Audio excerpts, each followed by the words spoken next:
We're going to do this as a very rapid fire thing, and I can see that this afternoon is a reality check afternoon. So we're going to do a reality check on education. But before that, a quick thing we are announcing and releasing a report. So Amit, over to you. Yes, sure. So this is the foundational literacy and numeracy report that we have been doing for a number of years. And this is the third cohort. The first two cohorts we had done with the Economic Advisory Council to the Prime Minister. But this is the one that we are doing as an independent report this year. So that's where it is. So could we just do that, please? The honors. And of course, I must mention that this has been supported by Room to Read and USAID. So all the follies of the report are mine. All the results are, I am taking care of it. So it's my research. It is just that USAID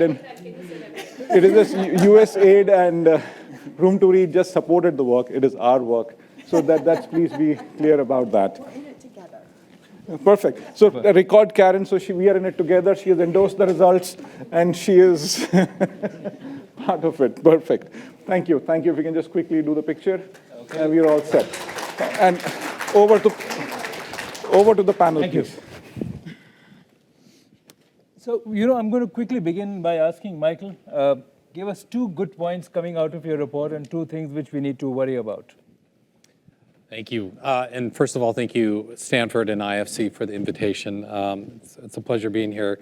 Room to Read has a tagline, "World change begins with an educated child." I think after these 2 days, I can also modify that tagline and say, "World change requires an educated Indian child." And in fact, this is what we're speaking to today.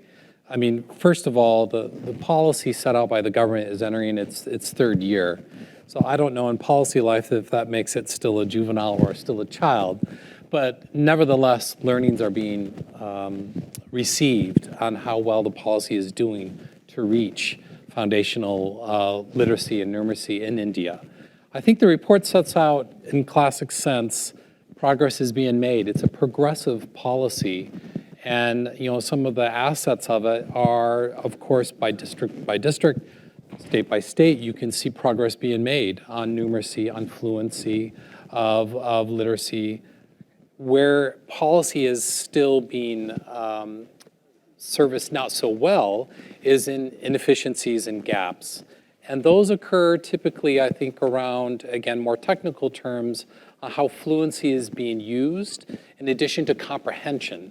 And they're not against each other, but when we talk about making overall gains in literacy and numeracy, they're not opposed to each other. They need to be seen in correlation. So I think some of the gaps where we're seeing in delivering the services are occurring in other topics that we've already discovered in the last 2 days. There is an accountability problem sometimes in the middle tier between, say, the state government and the district government. There are issues around resourcing. Clearly, there are issues around teacher capacity, and this is something Room to Read spends quite a lot of time on. Often we say we're child-centric, and we are, but increasingly it's that teacher-centric role that we all need to play. I mean, I was just thinking about the data about this earlier. There are 8.5 million teachers in government schools in India. The armed forces of India is 1.4 million active members. So literally, this is an army of teachers in the country that are requiring different levels of service and training and mentoring. And in that classroom work is where I think the policy is starting to see, we're not reaching the goals. That instructional work, that mentoring work, of course, training, technology clearly plays a role.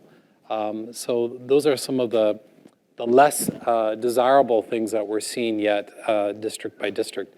I think on the positive side, and you always want to do a cookie approach, which is sweet, not so sweet, and sweet, the policy does certainly embrace a multilingual aspect to India's need around FLN.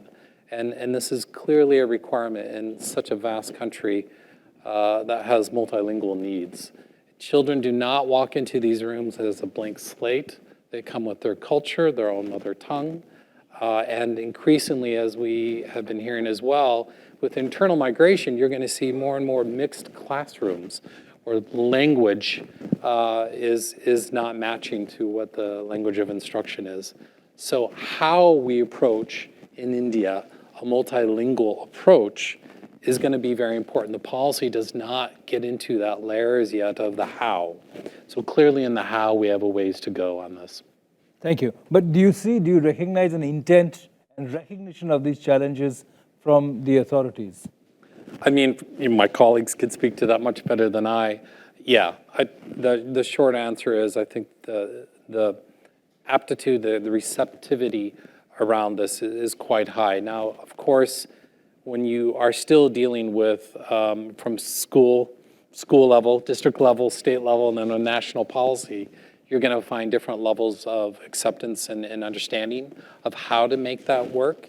Part of our role as an implementer in India is making some translations to that and trying to share those results at a demonstration model, at a There is a will to collaboration experiment model. and try new models and, Yes. to see what's going to work. So I think that's a very important positive takeaway. It's not like the government has said, we know what to do and we're going to do it our way, but it's ready and open to look at various models. I'm going to turn to Bhavya because she's the most recent graduate from a school, right? Not all of us. We are beyond post millennials. But I think the conversation is not just about early childhood. It's about how to lay the seeds for learning for generations, to how to create good, professional, solid citizens in the country.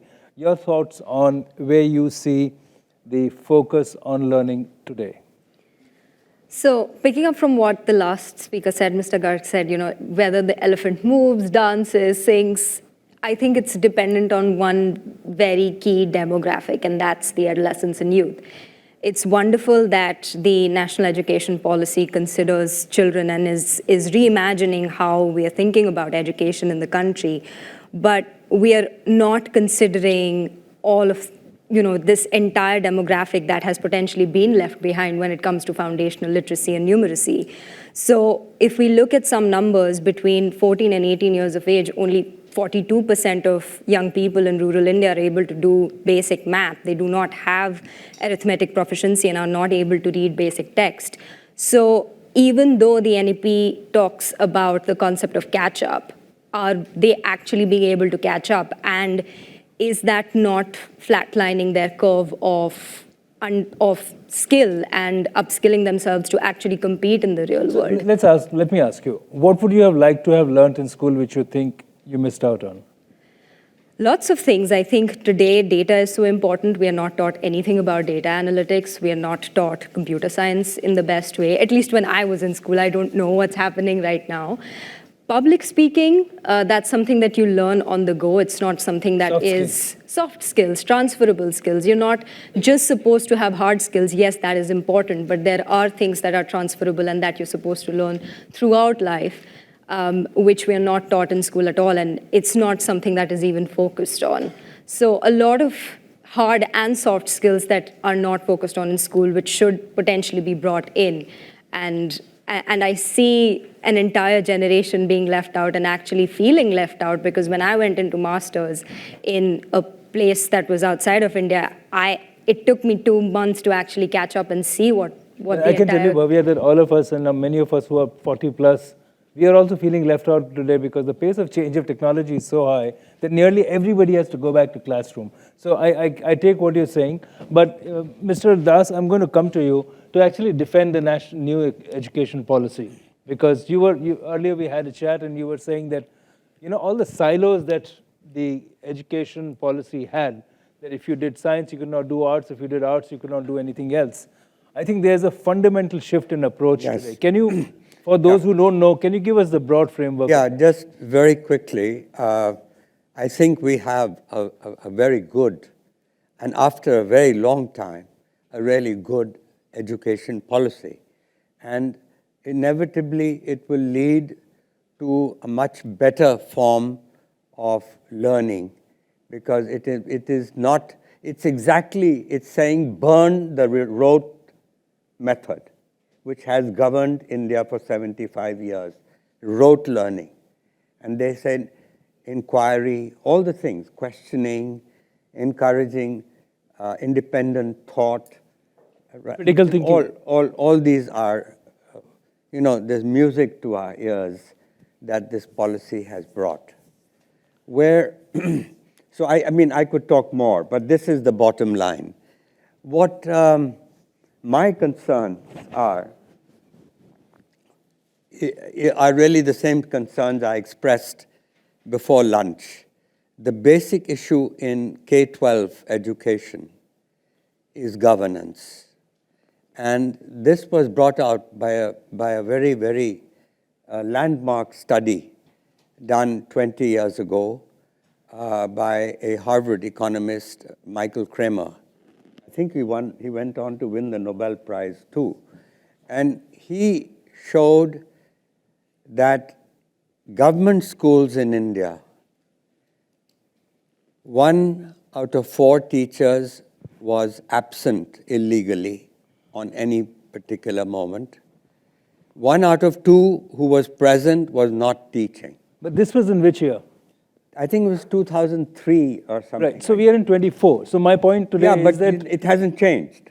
What my understanding is, and I don't know if anybody from can respond, but my understanding is the same Aadhaar biometrics has also brought some kind of controls on teacher attendance in schools. I would like to have some facts, but these are the only facts that I have.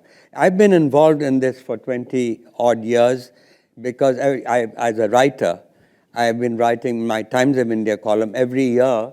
At least 1 or 2 deal with education, so I do try to keep in touch with what's going on. And secondly, I'm also associated with an NGO, right, which is focused on education, primary education. So let me just quickly sum up. 30 seconds, please, yeah. Quickly sum up that the issue also is teachers, that only 6% of teachers in the largest state in India, UP, qualified in the TET, which is the teacher eligibility test, meaning that 90%, more than 90% teachers were just not qualified. Qualified meaning they were unable to answer the fundamental questions that they were meant to. So it's the method of recruitment of teachers, as we all know, has been mired in corruption. And you're remembering the fact that this is mostly at the state level.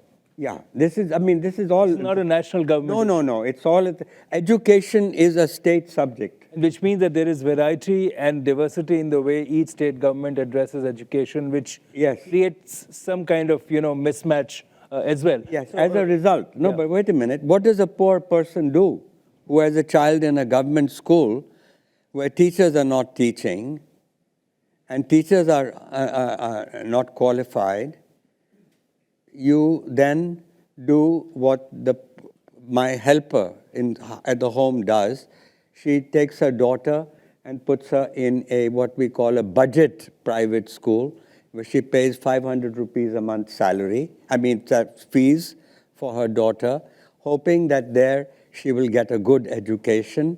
And she's particularly keen for the child to learn English and computers, which is what the school also promises. Now, certainly their teachers show up there, there's a lot more motivation, but the outcomes are not commensurate. This is hard-earned money that I think, Mr. Das, we should also look at what has changed in the last few years and look at what are the ways in which things can be improved. So but let me just take a minute to finish 30 seconds, argument. Sure. Why is it? I mean, India has the largest number of children today in private school. 47.5% of India's children are in private schools. When we conjure up the thought of private school, we think of elite schools. But these are private. And why are government schools, private schools not performing as well? That's because we have not had the same kind of reform that we had in industry in 1991. So I think reform, and therefore, this is a very, very important issue. My point is, relates to the subject. We should look at what's happening in the future. No, I'm saying we should look at the future. We know what the past has been. Well, we don't know what the past has been because we are talking about. I get frustrated because let's come to grips with the nitty-gritty on the ground. That the reality is that private schools could be far better if they were not mired in corruption, that the running a private school means having to pay bribes every year, year after year. Absolutely agree with you. My point is, let's look at solutions, and I'm going to come to Omar for that. Omar, tell us some of the, you made a brilliant statement earlier when we were chatting today that a teacher is not a blank slate, right? So they come with a legacy of experience, but they're also the people who perhaps are resistant to change.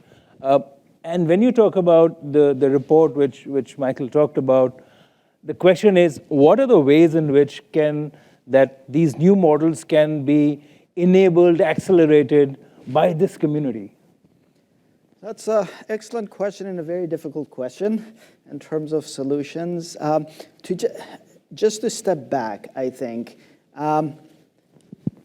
what we have heard over the last couple of days is about transformation, reform, the importance of education across the different sectors. I think the point of transformation is critical here. For us to be able to really achieve the goals of foundational literacy and numeracy, which is a sub-goal. It's not the primary goal. The goal is the SDG 4 goal to ensure quality, inclusive, equitable, lifelong education for everybody. But we know that literacy and numeracy is key. However, as we have heard in the panels and the discussions, it's not sufficient. It's necessary, but not sufficient. We need the socio-emotional learning. We need the soft skills. We need what we call at Brookings the breadth of skills. And the breadth of skills is different in every context.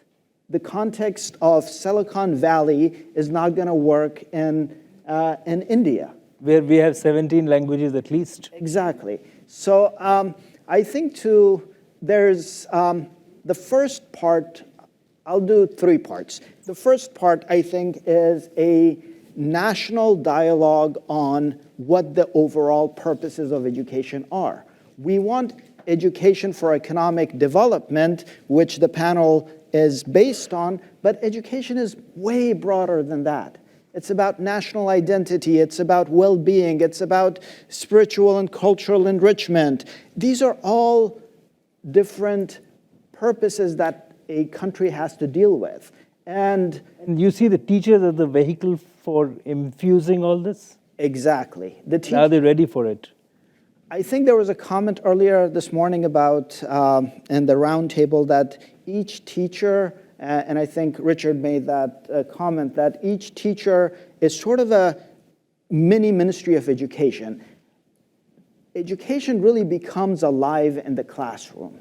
I think what we need to think about is transforming our educational system, number one, to go beyond the schooling model that's about 200 years old to look at what is needed in today's age.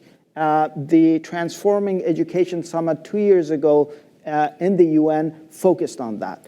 Number two, we need to prepare our teachers not only with new things, but to build on their professionalism and build on their legacies and what they come in with. Many times we try to prepare teachers to do things new, and subliminally we're telling them that you're no good, and nobody takes that. I think that's where the balance is required. How do you match what they know with the new ways in which they can perhaps articulate it? And I think that the challenge, it's very fitting that we're in an engineering building. There's a concept called combination invention, which I'm sure all of the engineers know, that no real innovation, no big changes come as a single invention. It's the ability to combine different things in a smart way to answer your question. So I think part of the solution is to prepare our teachers with that mentality. How can we give them the tools where they can draw upon maybe artificial intelligence, maybe on community resources, with literacy and numeracy, this is not something new. We have done that much better in the past. We'll than have we to have done come it to now. some of these ideas and the solutions for that. You raised very critical questions, but I'm going to come to Karen now. Karen, you've been enabling as head of USAID, and you just came back from a brilliant stint in New Delhi as well, right? So you must have seen a lot of this happening on ground. USAID's,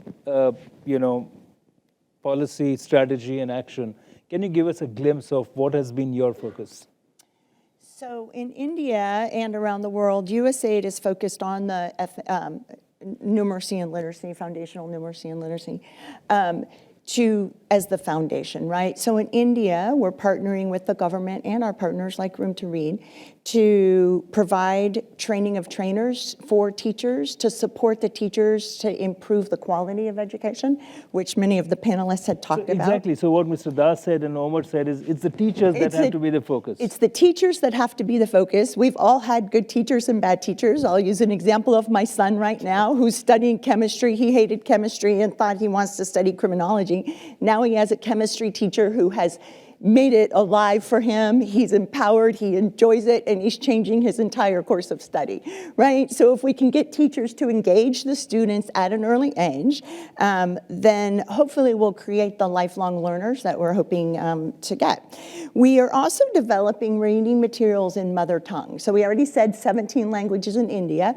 We know that if students are taught at an early age in their mother tongue and then transfer, they're going to have better learning outcomes. So we're focused on that and partnering on that in India. We're setting up libraries in schools. Do you have good results on that so far? Yeah, very good. But we're setting up libraries too so that students have access to these books that are in mother tongue.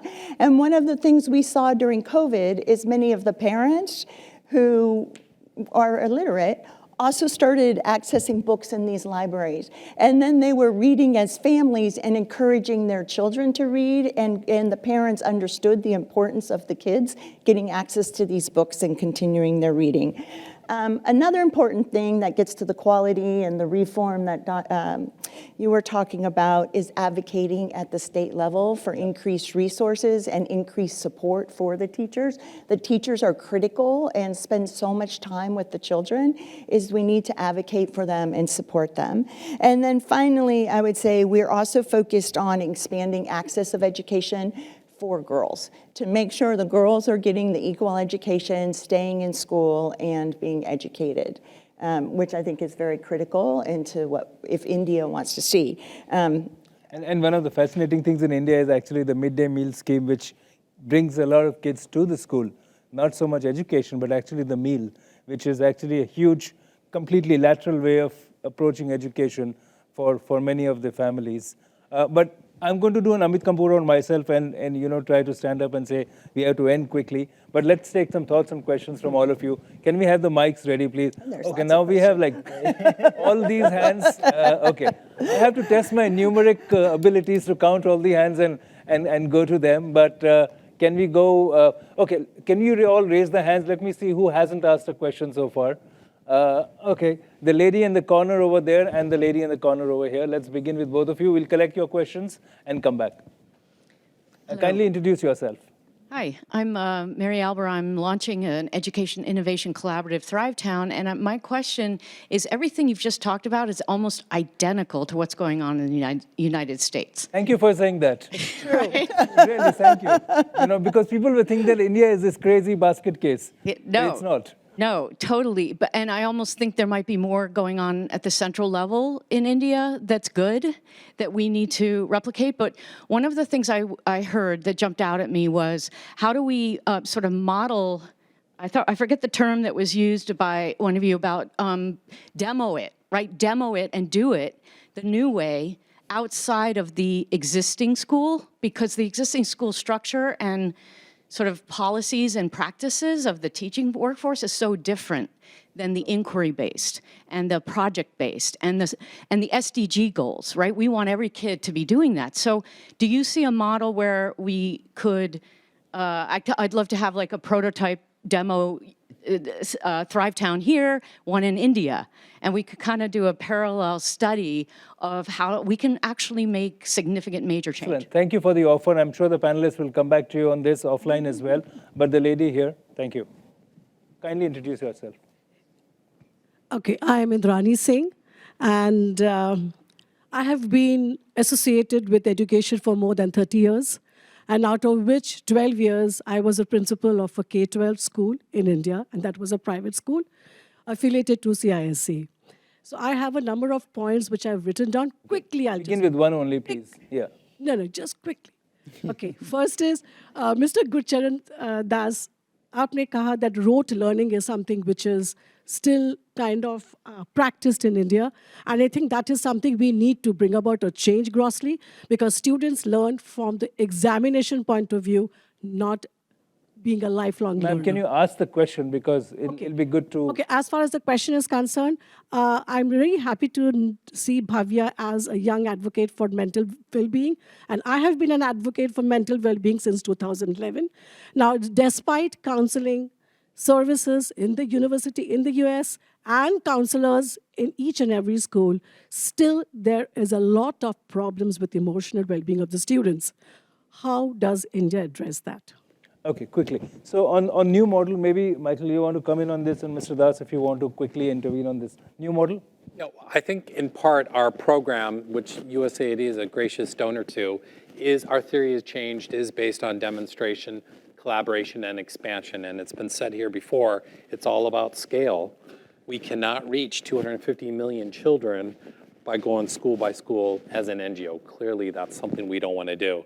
So it's all about government seeing the results, feeling the results, and using that for themselves and resourcing it, more importantly. So our model is definitely based on that scaffolding of demonstration, collaboration, and expansion, where it's all up to the state to take that on after they see the demonstration value.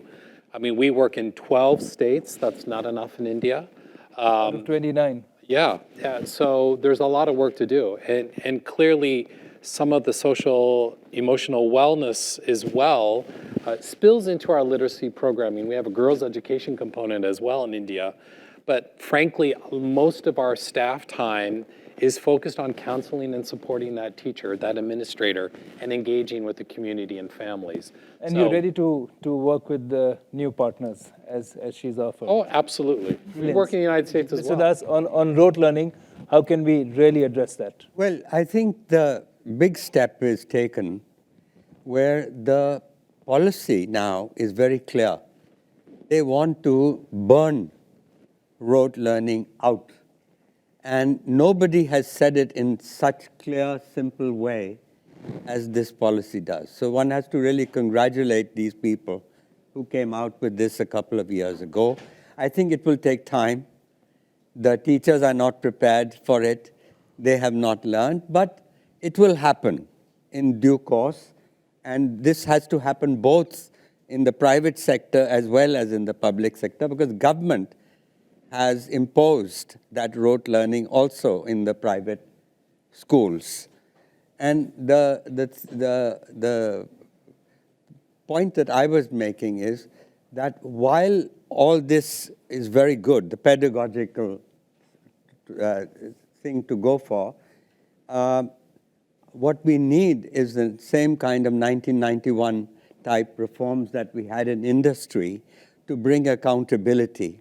And you know, it's heartbreaking that people spend hard-earned money to put their children into private schools. They give up. In a government school, they get free uniforms, free school books, free midday meals, and still they're willing to forego that in order so that the learning outcomes improve. And so this is almost like to me, the biggest priority is to remove the license Raj out of it and break up the government ministry with a regulator who regulates the whole of industry and those people who run government schools. See, there's a conflict of interest. Right. So I'll have to ask you to hold here quickly. Your response on what she said. Yeah, so I was not in a very different room a few months ago, and you'll be surprised to see how many young people actually want a safe and supportive environment around them. The point of me saying that is that we don't just need to work with the students, we also need to work with the community around them. So the two can't work in silos. They have to work in tandem with one another. So unless a young person feels supported, their mental and physical well-being will not reach its full potential. So the first thing that we actually need to do is actually ask young people, what do you want? What do you think will make you feel best? That dialogue is actually is I think not always there. So let's take one more round of questions. Okay, the lady there, these two ladies, and there was a gentleman at the back, right, and Asha. So can we quickly, and please keep it as precise as possible. Yeah, it's not a question, basically a comment. Two things. One, to de-risk ourselves from AI. I know it's a different point of view. The intent is to create the next wave of green jobs, and how we can do of green jobs, Okay. which is not dependent on AI and not necessarily can be replaced, so that we don't have massive layoffs all at the same time. Okay, so I think, so I'll have to again ask you to pause here because AI is on the cover of this report. So I'm not sure we can de-link from AI right now, but let's have a discussion on that maybe. Another topic for another session. Amit, please take note. Your team can do that. The lady next to you, I think there was another one. Yes. Go ahead. It'll pump up. Yeah, so I completely agree with. Please use the mic. The voice will come up. Hello. Yeah. So I completely agree with the point which Mr. Gurcharan Das has made, that I'll just give you the latest statistics, like from UNESCO report, No Teacher, No Class, 2021, about 500,000 teachers are not there in UP and Bihar. Tell us a solution, because Solution is that, no, I'm asking the question, and I wish there was somebody here on the panel from the ministry or from the education, from the government, because the value placed at the profession of being a teacher in government school is low, and that is also one of the cultural context which has to be dealt with. So there's some discussions to have with the lady in the front and the gentleman with the mic over there. Yeah, so hi, I'm here. I'm a venture capitalist here in the Bay Area. I also teach entrepreneurship at Stanford. So the question I want to ask is about how can we incorporate our traditional education system of India into the current modern system? Because I really liked one point that Omar made, that education system is not just about learning, it's also about the values and culture. Completely agree. I was going to mention the Gurukul system, but I don't know whether anybody, including me, is qualified to speak on that. But please go ahead here, then Asha, and then Himanshu. And then we'll close. I'm Nirmala Shankaran. I run a venture called Hey Math, and we've been upskilling teachers for the last 24 years in mathematics. And talking about reforms in education, I think the best example is right next door to India, which is Singapore. And they started their reforms by saying, thinking schools, learning nation in 1997. I feel post-COVID, people have understood the value of digitization of content in education. And I think technology can be a fantastic way for us to build teaching capacity. So this is something I would like to talk to some of the panelists post this conversation. Perfect. Himanshu and then Asha. I don't see any reference to for-profit companies in this space by the panel. An example because we have only 25 minutes. No, an example is LEAD. The point I'm trying to make is they're covering about 10,000, the private schools you referred to, Mr. Das, and covering about 5 million students, 50,000 teachers, training them, really upgrading the standard of living, standard of education. I'm not sure whether we are looking at that as a potential solution. And I wanted to get an opinion. What is the potential solution? Because to me, this is a great solution compared to a layman who's not studied this domain. This can be a great solution because here, you don't have to put in money to have a for-profit solution to a social issue. Great. I think India's law, Asha, India's law actually does not allow for-profit education. That's still one of those challenges. A question about the school in the cloud. There was a lot of buzz a few years ago about Shugata Mitra and his school in the cloud. Remember, he did hole Well, in the he had wall. a computer in the wall Yeah, program. hole in the wall first, but then he also tried school in the cloud, and he got $1 million from TED.com for for a pilot. Does any of you have any data or any thoughts about what happened to that project? It was very popular a few years ago. I don't know. So the lady behind you, and then we'll come back to the panel for a quick response. So earlier you talked about the midday meal program, and tying back to the previous session on nutrition and healthy lifestyle in India, I wanted to pass on a recommendation to the government to include physical activity in middle schools in addition to the midday meal program, because I think as they progress in their careers, they just get busy and they don't necessarily think about physical education, so it's good to inculcate it early on. You know, I would also say, Amit, I can speak on your behalf, if I can say, Amit and Richard are here, that you can send some of these suggestions to the team of India Dialogue. I'm sure they're going to be incorporating it in the reports and the studies which are going to be out. So I'm going to quickly request all of you to respond in 30 seconds. There are several issues. Unfortunately, we cannot unpack and go on for many for time, reasons of time. But Mr. Das, quickly your response and come to everybody. I'll just take up this one question about for-profit. Yeah. This is the result of this hypocrisy. A private school to survive, it must make a profit. And to say that you can't make a profit, everybody has to be false, have to make a false declaration, keep false set of books. And so the good news is that we are going to challenge this. It's a 1989 judgment called the Unni Krishnan judgment by a Supreme Court judge who said that there should not be any profit in education. And so now that half of India's children, 120 million children, are in private school, it is time to remove this hypocrisy, and this is something that's going to happen in the next.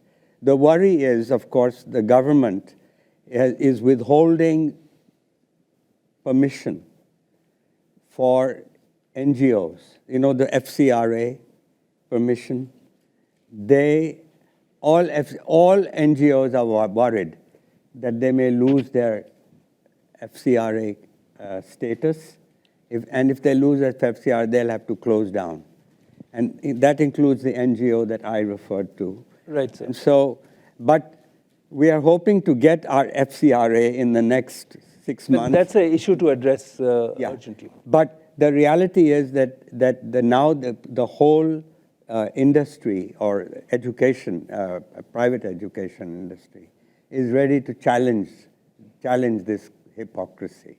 Thank you. Omar, 30 seconds. 30 seconds, okay. So we're trying to accomplish all of this with one system that is a schooling system 200 years old.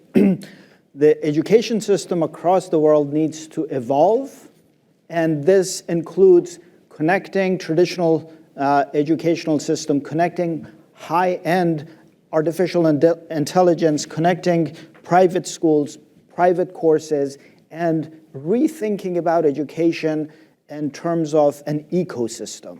I think we cannot address these questions and these challenges by trying to fit a solution into a system that is bureaucratic, that is got issues of accountability.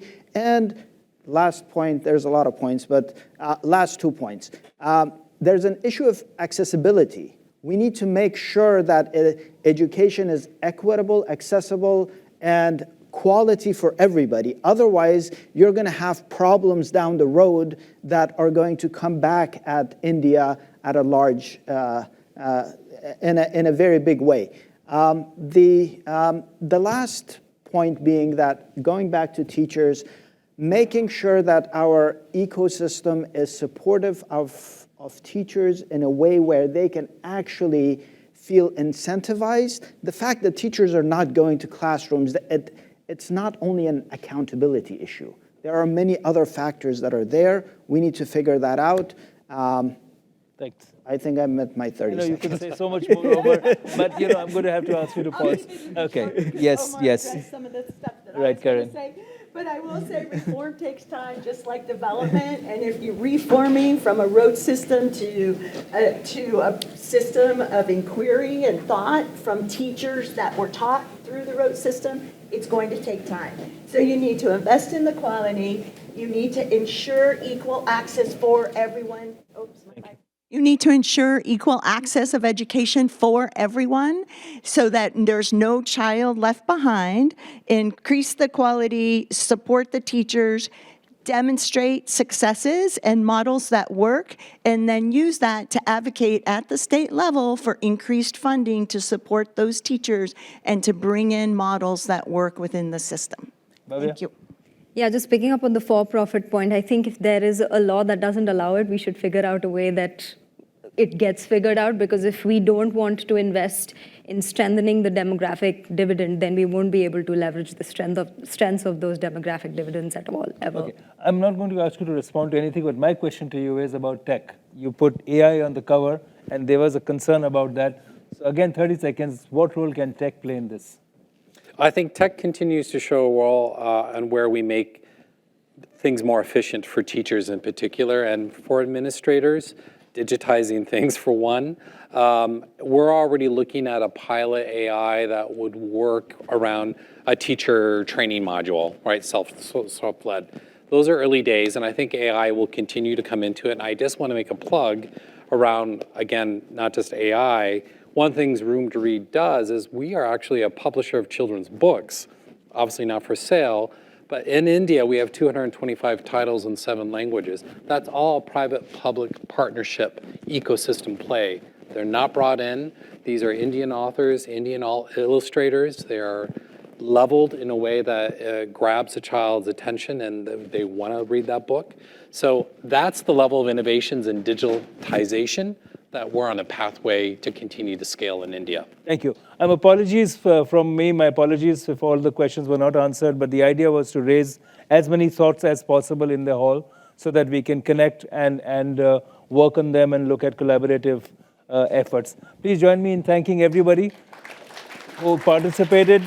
I felt a little bit like the pilot whose flight is taken off late and has to land on time still.